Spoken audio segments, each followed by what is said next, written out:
Let me begin by saying two things. One, I'm very happy to be here. Hope someday to be there in person.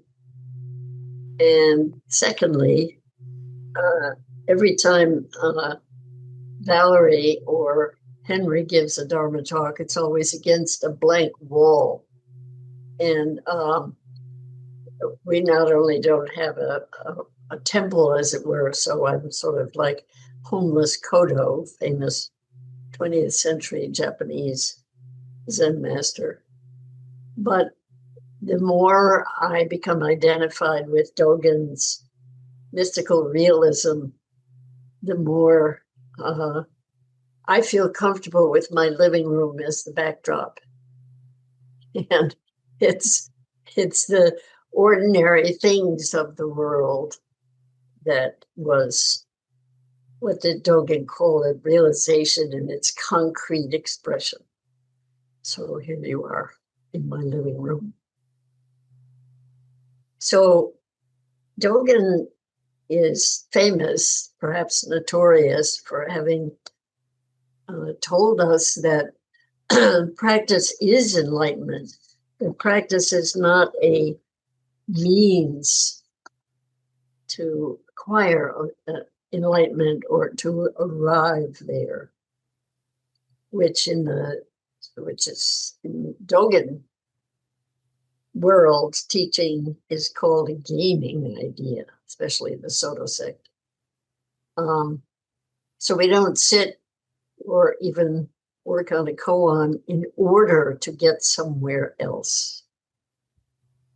Well, what the hell are we doing it for? You know, it's a very puzzling thing when you begin practice, and it's possible that one of the ways in which we get a taste of maybe what this means, at least in terms of relinquishing or giving up, although in a way it's not up to me to give it up. It sort of gets given up in a Zen retreat, which we know are, especially a week-long sesshin, we know is difficult. It's serious. It's tough. It can be painful. So Dogen's practice was just sitting, what he called shikantaza, just sitting. But it could be working on a koan. And I think what happens, and it can also happen if one is simply has a practice on one's own forever and ever and ever. And finally, one's effortful move towards the wish or intention to get something else falls away. And then something can occur that maybe can teach us a little bit about what Dogen meant by saying that practice is enlightenment. So I wanted to talk about one of his 4 essays called fascicles, if they're in the Shobogenzo, that he wrote, and he wrote tons, as some of you know, or maybe all of you know,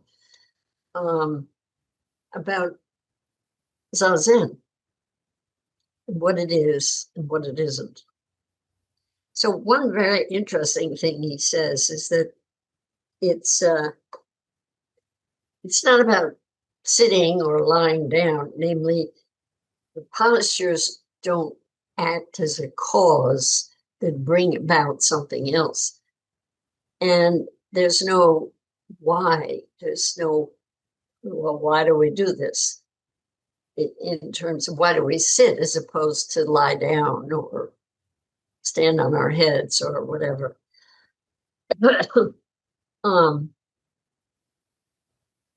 And it occurred to me recently that this is really what tradition is. that there's certain things, say, in a religious tradition or a non-religious, if there is such a thing, spiritual path, that there's certain things we do in say in the West, in Judaism, Christianity, Islam, there are liturgies and so on, and there's certain things we do. We just do it. When you enter into, say, a cathedral in France during a mass, you do what everybody else does, or if you don't, you don't. But at least you people standing and sitting and bowing and kneeling and whatever that people do, or the same in Zen, is not for a purpose. There's no reason for it. Why do we do this? So this is sort of a interesting taste of the mystical, if you will. And there's no why. And, one of the Western mystics, of great interest to Zen people, Meister Eckhart, who wrote about this, tells a story about a man, in order to illustrate what's meant by this, who's asked why he eats such and such. He says, because it's good for me, it's healthy. Why do you such and such go on? Were there reasons for it? And then, why do you love God? And he suddenly doesn't know. He has no idea. He says, well, I don't know. I just do. Just do. And then, why are you alive? Or why are you glad to be alive? And it's even worse, well, I really am glad to be alive, but there's no reason. There's no because. And that's really, in a way, what my book about the Zen precepts is about, which is really about why Dogen presents them, the precepts, not as don't kill, don't lie, don't steal, but as non-killing, not lying, not stealing. And so you get to a point where a precept, for example, becomes so natural, there's no why. Why do you do this? There's no answer. It's not like it's the right thing to do. And then you can get into, as a retired philosophy professor, I know exactly what philosophy 101 discussions are like in that regard. Well, Zen is filled with no why. Many koans are about there's no why. You just do it. So this is really how Dogen approaches the practice of zazen. And of course, there's the practice of everything in life, turning on the lamp, hoping my cat doesn't jump up in front of the camera here while I'm talking. And it's, why do we sit? Imagine having a sitting practice, and I mean, we do this in the beginning at any rate, maybe forever. Imagine that every time you wake up in the morning and you go to sit, it's in order to whatever. And then it's entirely possible that a sitting practice makes our day go better, or we feel better about something or other. But really deeply, if the orientation is towards waking up, the mystery is, why isn't zazen a means to that end? Doesn't it bring it about? Well, probably not.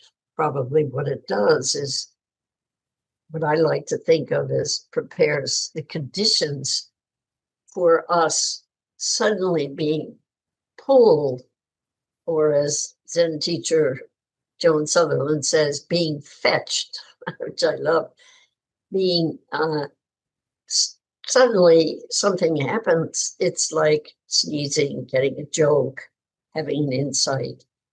There's no intention on my part. It happens to me.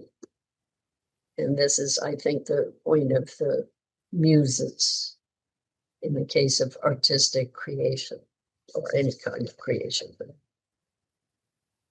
So I just want to look at this text here, which is quite extraordinary, and I urge you all to read it. It's called the Fukanzazenji. And I wanted to look at a couple of different translations of the same thing. So at one point he says,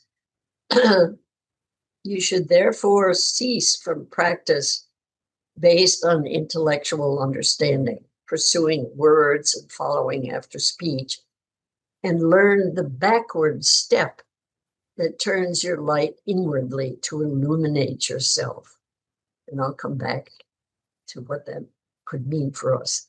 Body and mind of themselves will drop away, and your original face will be manifest. And then this mysterious sentence that uses the term suchness. If you want to attain suchness, you should practice suchness without delay. So what the heck is suchness, number one, and number two, how do we practice it? And what does it have to do with practices enlightenment? So just to look at a couple of other translations, which come closer maybe to helping us. If you want to attain just this, immediately practice just this. So suchness, we know that emptiness is a very important notion, experience in Buddhism and its whole history. Basically, what it means is that anything in the world, including us, has anything at all, has no self-nature. It can't stand on its own. It is what it is because of its connection to everything else. So my tired example is a saucer.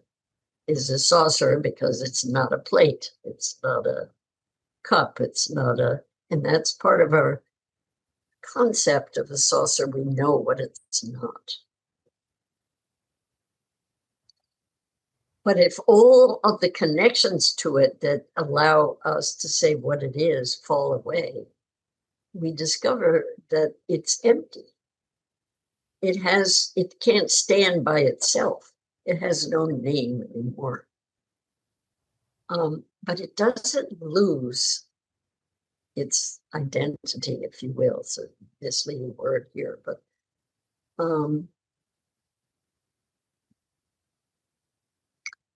Dogen says it doesn't lose its absolute particularity, its uniqueness. We know it in its uniqueness. So think about all of one's ordinary life experiences and how, in some cases, we actually experience names of things.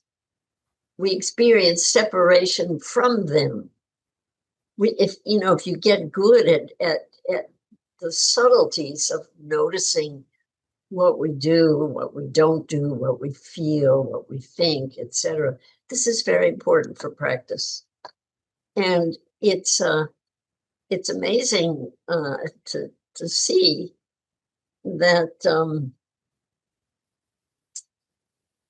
to see in our ordinary life that we're not busy saying, "Oh, it must be a saucer because it's not a plate." We just know it's a saucer. But that kind of knowing is not our ordinary conceptual knowing. It's prajna. It's a knowing by being in the Zen tradition, as it's called. Now, if I were to ask, well, what is empty? And then I would say, well, plate or whatever. Then I'm dealing with suchness. So if you want to attain just this, immediately practice just this. So just this is someone else's translation for suchness. And then here's another version. Therefore, put aside the intellectual practice of investigating words and chasing phrases and learn to take the backward step that turns the light and shines it inward. Body and mind of themselves will drop away, and your original face will manifest. If you want to realize such, namely such as this, get to work on such right now. And then here's another one. Body and mind will drop away of themselves, and your original face will appear. If you want such a state, urgently work at such a state. So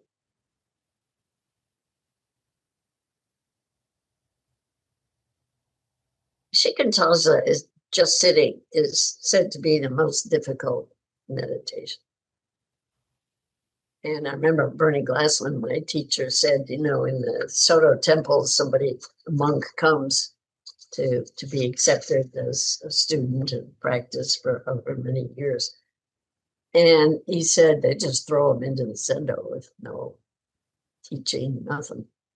And, they know that there's a particular posture they have to keep, and there's a timekeeping and a beginning and an ending and so on. But so there's something that they just discover on their own.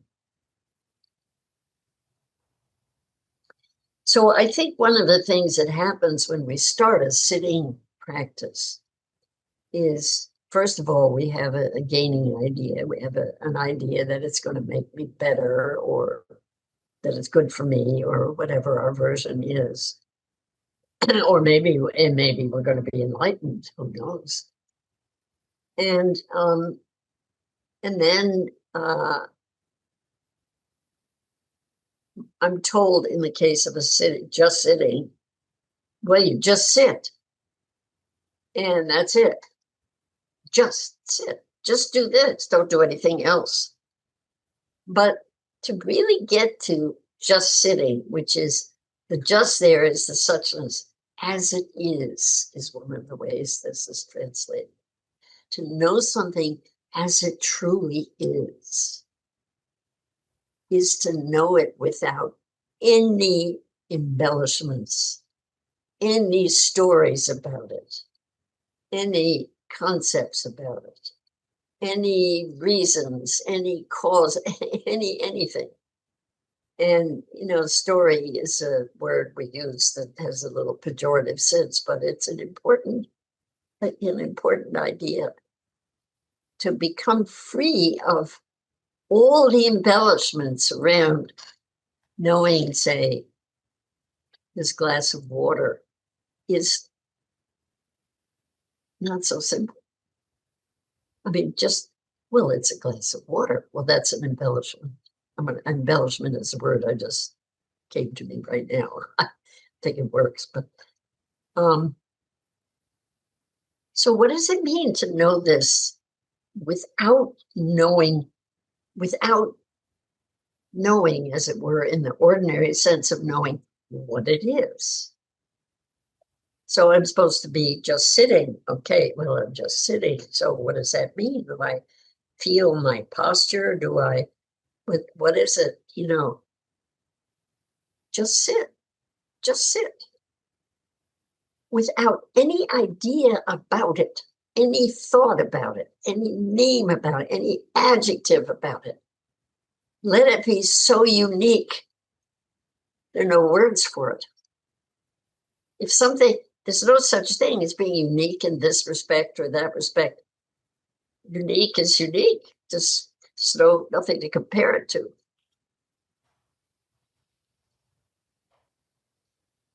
So let me just look here at the actual essay and see if this can help us. I'm going to read a little bit of it right away. he begins by saying the way, capital W, is basically perfect and all-pervading. How could it be contingent upon practice and realization? Why do we need to realize something about it, da da da da da? Or why do we need to practice in order to get to it, as it were, in order to be it? The Dharma vehicle is free and untrammeled. You know, I urge you all to look for the Fukanzazenji and to read it every day, very slowly, carefully, without thinking. It's beautiful. Indeed, the whole body is far beyond the world's dust. Who could believe in a means to brush it clean? It is never apart from one, right where one is. What is the use of going off here and there to practice? So if the original body, namely the original self, is by nature far beyond the world's dust, why do we think we have to clean up our act, as it were? I mean, there's a wonderful case in the Zen tradition where there's a verse that says that people sweep and sweep and sweep, but it never brings about what's needed. So clean up our act is a current expression, but it's perfect for this. That we think there's certain things I have to really change about myself in order to get to my so-called true nature or to wake up. And yet, here he goes, if there is the slightest discrepancy, the way it is as distant as heaven from earth. If the least like or dislike arises, the mind is lost in confusion. So all of the embellishments that we have about various aspects of ourselves or the saucer always involve likes and dislikes. As Master Sozan said, the great way is not difficult for those who have no preferences. So I think a very important part of practice is to become really subtly aware of these likes and dislikes that we have, that we never knew we had. So I, in my teaching, developed there's some of them in the Precepts book, these exercises that people do with each other that really sort of start bringing you in touch with things you never realized, you never were aware that we walk around with a subtle, oh, I wish that bus were faster, or I don't like the person I'm sitting next to, but it doesn't have to be so powerful. It can be just this tiny little, if it were only different.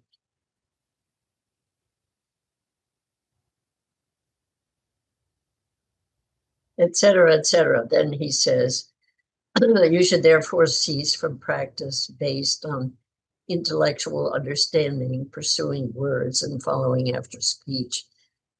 Now, that doesn't mean some grand intellectual thing. That means the kind of thing I'm talking about, the subtle, prefer this. I wish I'd sat on that other seat on the bus next to that other person.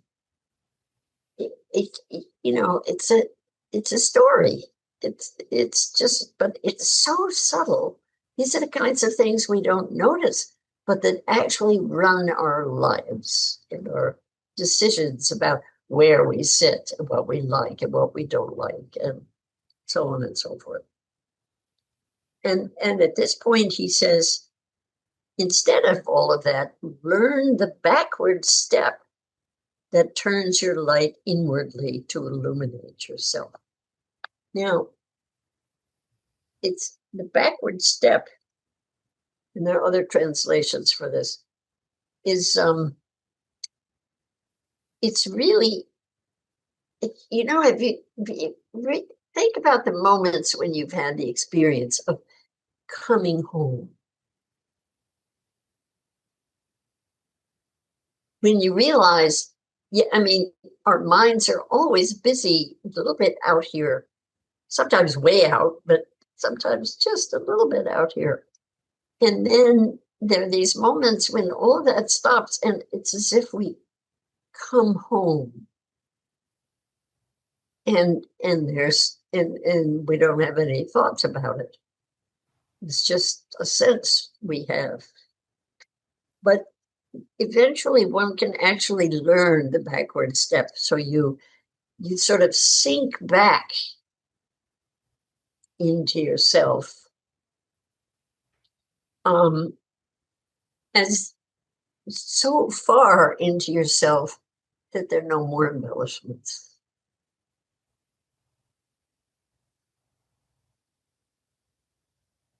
I'm trying to think how. There's no how. I'm just going to say, practice it. You want to be a person of suchness? Hurry up and practice suchness. So just come back. Let go of all this other stuff. And and you'll start noticing moments in everyday life when that can happen. And there's kind of a relief, or, you've given up all the stuff.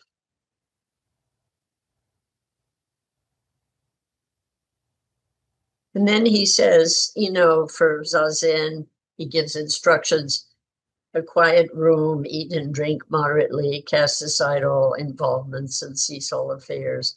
Do not think good or bad. Do not administer pros and cons. Cease all movements of the conscious mind, the gauging of all thoughts and views. So that's what I'm calling embellishments, just those movements. But to become aware of the subtle ones is really crucial. And then he says, zazen has nothing whatsoever to do with sitting or lying down. Namely, the posture itself is not some kind of magical cause. Why in the Buddhist tradition did the sitting posture big deal?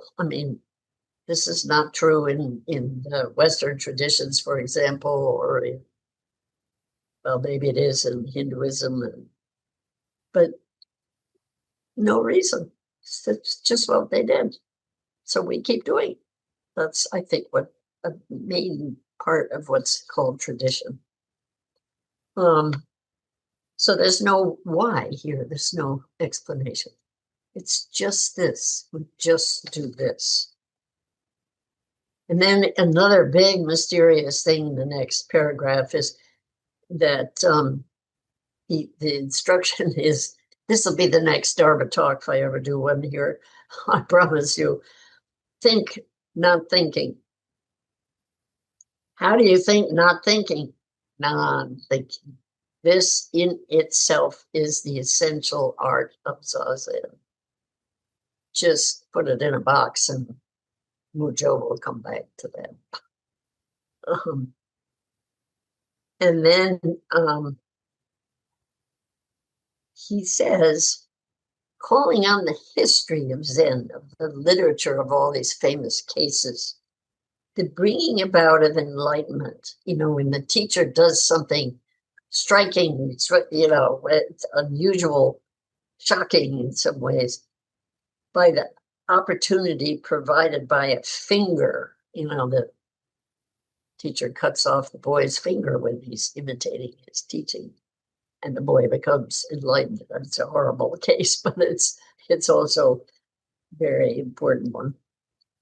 A needle or a mallet, and the effecting of realization with the aid of a hasu, the horsehair white thing, a fist, a staff, a shout, cannot be fully understood by discriminating thinking, by ordinary thinking. So these famous events that bring about enlightenment in these stories, in this tradition, you can't think about it. It's that there's no answer to the question, or it's not even a question. It's like being hit by something. And notice in our English language, we say, it suddenly hit me that such and such. It's very interesting what our language reveals about all of this. I'm a language philosopher, as you might have guessed. Then he says, we cannot, the discriminating mind can't explain why these famous cases of a finger and, you know, the stone hitting the whatever brought about awakening. And it cannot also be known by mystical, supernatural powers. And then he says, isn't it a principle that is prior to knowledge and perceptions? So there's something, it's first of all, we don't bring it about. The dropping off of body and mind. So this idea that we have to surrender such and such or let go of such and such, we can't. We don't. It doesn't work. It's more like, I'm sorry about the example, but it's like a scab on a skin knee, which as children we're very aware of. You know, the more you pick at it, the more to try to get it off, the worse it gets. But eventually, if you just leave it alone, it falls off of its own accord. And all of our patterns, all of the embellishments that we're stuck with, they will fall off of their own accord if we allow them with some kind of compassion. But if we truly allow them, if we truly stop embellishing them with like and not like, etc., they settle down into the development out of the cage we've put them into on their own. And then, oh my God, it fell away. It just fell away. And in grand dramatic cases of awakening, the whole self falls away, the whole history falls away. But it isn't something I bring about.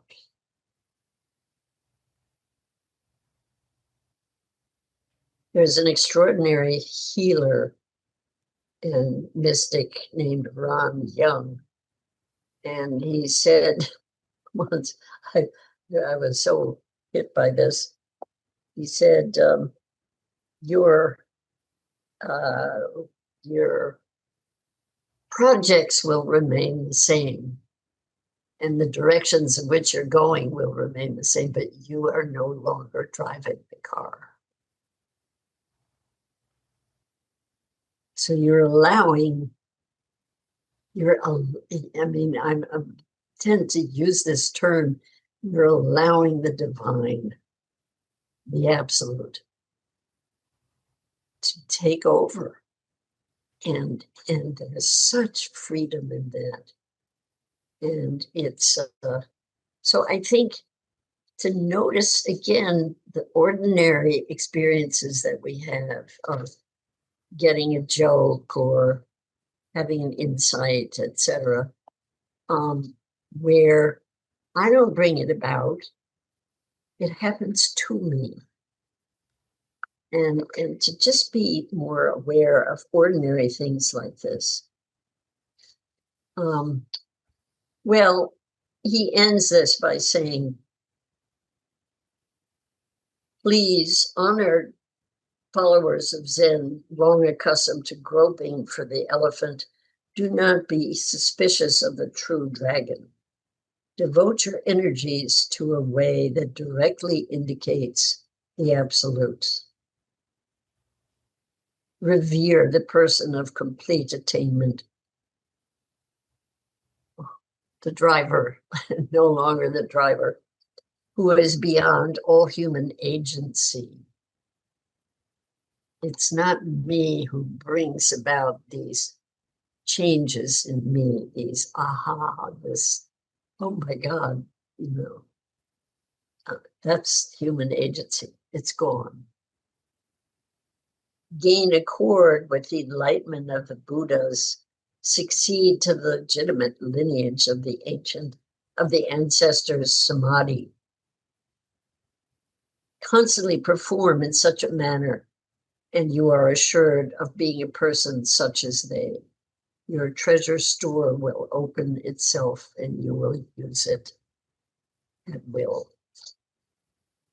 So, how do we practice suchness? I think there's always such awkward language around this, but let's say my practice is just sitting, or it's working on a particular koan. My koan work always involved the suggestion that after really sort of internalizing the case, that I take two words over and over and over and over again, one on the in breath, one on the out breath. So I remember my first koan was "What's the sound of one hand?" And it's like one hand. If you keep doing some simple thing over and over and over again, the desire that it attains something starts falling away. And all the embellishments around it start falling away. What it is, what I like, don't like about it, da da da da da. So, but I always think of meditation practice as being staying with something. It could be the breath. It could be counting exhalations to 10. So when one is distracted, what's the practice? Come back, come back, come back. And just get better and better at staying with just this without the impulsions. Thank you.